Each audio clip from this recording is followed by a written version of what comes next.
Okay, let's unpack this. Welcome to the deep dive.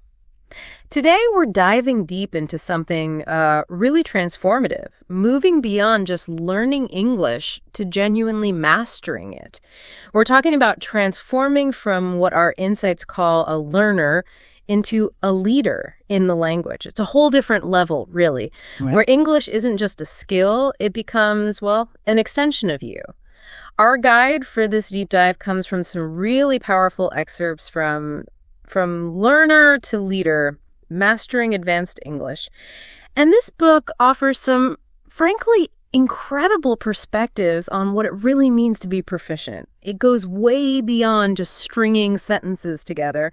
And believe me, it has some surprising insights in there. Yeah, what's fascinating here is that our mission today is basically to extract the absolute core nuggets of knowledge, the things that define this advanced stage of English. We're going to try and give you actionable strategies, highlight some common pitfalls, and really provide a kind of shortcut to truly owning the language, making it feel less like a tool you pick up and use and more like, well, your natural voice. Right. So when most of us think advanced in English, what usually pops into our heads? Maybe it's speaking without a single mistake, or understanding those super fast native conversations, or, dropping a bunch of big, impressive words. And sure, those are part of the picture, definitely. But this perspective challenges us to go much deeper. It's not just about what you can do, but how you do it, and maybe crucially, what you do with it. Precisely. The material we've looked at, it outlines the true characteristics of an advanced English speaker. And it's much more holistic than just grammar points. It's about expressing complex ideas with crystal clarity, yes, absolutely. But also about thinking critically in English, not just translating thoughts in your head. It's about using humor and tone and style naturally, adapting your speech for, wildly different situations, and even teaching and helping others using the language. Ultimately, it sort of boils down to this powerful idea. You don't just speak English, you genuinely own the language in all its subtle power. Okay, so if that's the destination, truly owning the language, the next natural question is, well, how do you actually get there? What kind of roadmap does this insightful source lay out for us? It breaks down the journey into 5 key pillars. And here's where it gets really interesting, because these aren't your typical language learning tips. The first pillar is all about mastering nuance, what the book calls the subtle art of expression. And this isn't just about grabbing a fancy new vocabulary word and shoehorning it into a sentence. It's about choosing the absolute right word at the absolute right moment to convey precisely what you mean with all its unspoken implications. Think about this progression. A beginner might say, I'm happy. Simple enough. An intermediate speaker might add, I'm very happy. Okay, a bit more intensity. But an advanced speaker, they'll likely say something like, I'm thrilled, or maybe I'm over the moon, or even I'm feeling fantastic today. See that shift? It's not just adding an intensifier. It's choosing a word or phrase that captures the exact emotion, the precise tone, the full color of your feeling. Or think about the difference between saying you persuaded someone versus you cajoled them. That second one hints at a certain manipulation, doesn't it? That persuade doesn't quite capture. That's nuance. Right. And developing this level of nuance, it's quite insightful how the source frames it. It suggests watching high-level interviews, studying speeches, maybe from TED Talks or debates, and reading well-written blogs or literature. But crucially, it's about listening not just to what people say, but how they say it. The rhythm, the intonation, the subtle choices, the collocations, like what words naturally go together, and the register, whether it's formal or informal. It's about absorbing all that unspoken context. Yeah, and building on that idea, the book offers a really practical way to put this into practice. It says, keep a notebook, a special place for what they call rich expressions. These are words and phrases that really resonate with you, that sound powerful or beautiful. Things you can then actively work into your own speech. I mean, trying to casually drop perplex into a grocery store conversation might feel a bit dramatic at first, maybe. But that's how you start to make it your own. Okay, so once you've honed that subtle expression, the next crucial step, according to our source, it's something that sounds deceptively simple but is truly transformative. Thinking critically in English. This is kind of the secret skill that shifts you from merely fluent to truly sharp, intellectually sharp. That's absolutely right. It's about actively forming opinions about a wide range of topics: news, culture, life, personal growth, even the process of language learning itself. The key is to ask yourself, in English, these fundamental questions like, why do I believe this? Or what is another perspective? Maybe, how would I explain this idea to someone else? It's also about digging a bit deeper. Identifying logical fallacies in arguments, or distinguishing between objective fact and subjective opinion within a discussion. And the practice here isn't just thinking it in your head, it's actually writing it down or saying it aloud. This process builds what the source calls intellectual fluency, which goes far beyond just, conversational fluency. You're building a kind of mental muscle that allows you to process and formulate complex arguments directly in English without that internal translation step. Okay, pillar number 3 is master storytelling, your voice, your power. This is where advanced speakers really shine, isn't it? It's not just about reciting facts. It's about weaving emotion into your narrative, perfecting your timing, maybe adding an element of surprise, and building a genuine connection with your listener. It's that idea of show, don't tell, really immersing the listener in your experience with vivid sensory details. Exactly. The book suggests practicing personal stories, ones that are familiar to you, but now focusing on making them genuinely engaging and compelling. Think about recounting your first travel experience, or a big challenge you overcame, maybe a funny moment at work, or even how you started learning English. These are your raw materials, right? And the goal is to make them captivating for someone else. And the source gives some excellent specific tips for enhancing your storytelling, too. It says use phrases that grab attention and build anticipation, like, so there I was, or you won't believe what happened next, or and then out of nowhere, those little hooks. These techniques are designed to build that listener connection and keep people absolutely glued to your words, eager for the next detail. It's about crafting a narrative arc that really pulls someone in. And from refining your own voice, the source then shifts our focus. It looks at how English becomes a tool for influence and leadership. That's the 4th pillar, using English in leadership and teaching.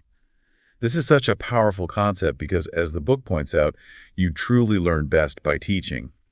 Explaining what you know in English to others, it solidifies your own understanding in a really profound way. It forces you to organize your thoughts and clarify concepts. And the examples they give are incredibly concrete and accessible. Think about writing a blog post in English about a topic you're passionate about, or creating a short tutorial, maybe answering questions on online forums, or even mentoring someone online who's just starting their English journey. When you take on that teaching role, you quickly realize what you truly understand and maybe what you don't, and that process builds immense confidence. Absolutely. And to connect this to the bigger picture, using English in leadership isn't just about being in a formal position of power like a manager. It's about using your words to inspire, to guide, and to support others, whether that's in a meeting, community group, or simply helping a friend. It's about leveraging your language skills to empower those around you. And that's a truly powerful form of leadership. It's definitely challenging to shift from simply explaining something to actually inspiring or guiding someone, especially in a second language.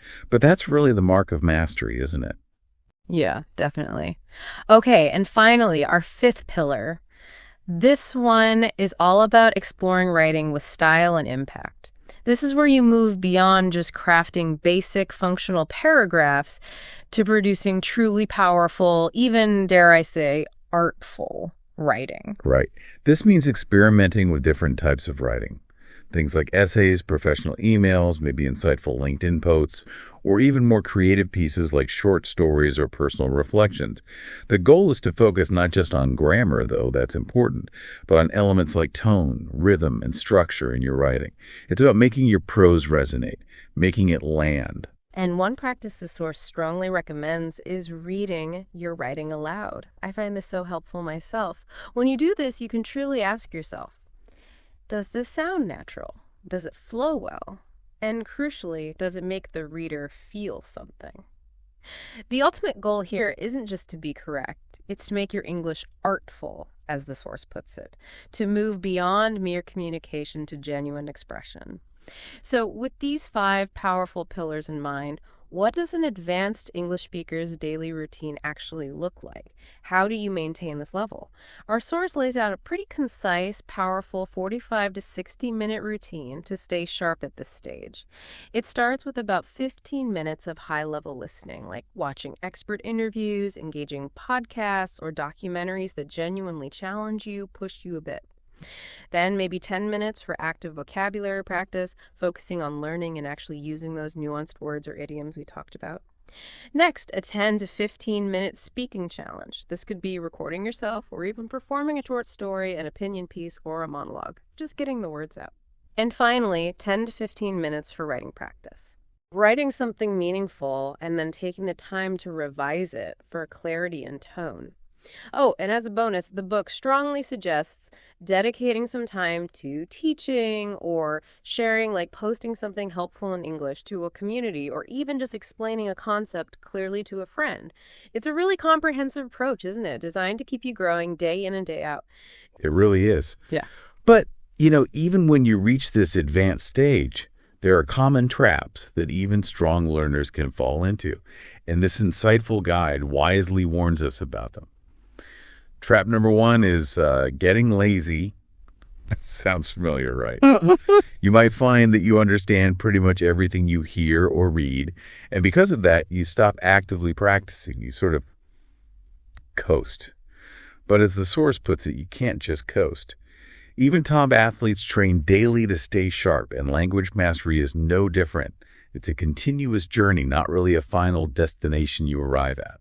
Yeah, I have to admit that next one, ignoring mistakes, that's a trap I think I fell into myself for a while. You think you're good enough and you kind of stop actively seeking feedback and then you just plateau, right? You stop improving. Absolutely, it's a common hurdle. So trap number 2, ignoring mistakes. You've come so far, and it's natural to feel confident, maybe even a bit protective of your skills. But this can sometimes lead to avoiding feedback. To keep improving, you really need to stay humble and hungry. Actively ask advanced speakers to correct you. Maybe join groups where feedback is encouraged and normal. It's how you refine those subtle areas that truly elevate your English. And finally, trap number 3, speaking without listening. This one's interesting. Fluent speakers can sometimes get so caught up in expressing themselves and getting their point across that they forget to listen deeply, to really hear what others are saying and how they're saying it. The advice here is to stay curious. Continuously learn new styles, new accents, different viewpoints from others.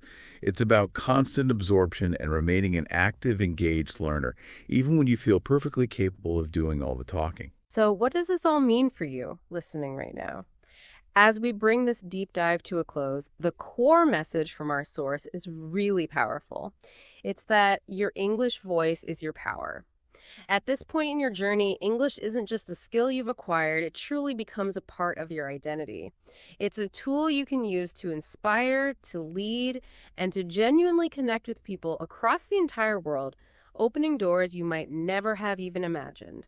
You're no longer just a learner, you are effectively a communicator.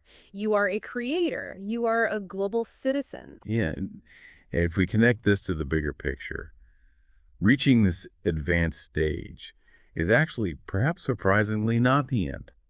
The source subtly hints at what might lie beyond. The fluent stage, living in English, thinking in English, and becoming effortless. And this just raises a really interesting, maybe provocative question for you to consider. What does it truly mean to live in a language? to reach a point where it's no longer a skill you consciously apply, but it's just an extension of your very being, as natural as your first breath. How does one cultivate that state of effortless integration? And what new possibilities, what new connections, perhaps what new versions of yourself open up when English becomes that profoundly woven into who you are? Something to think about.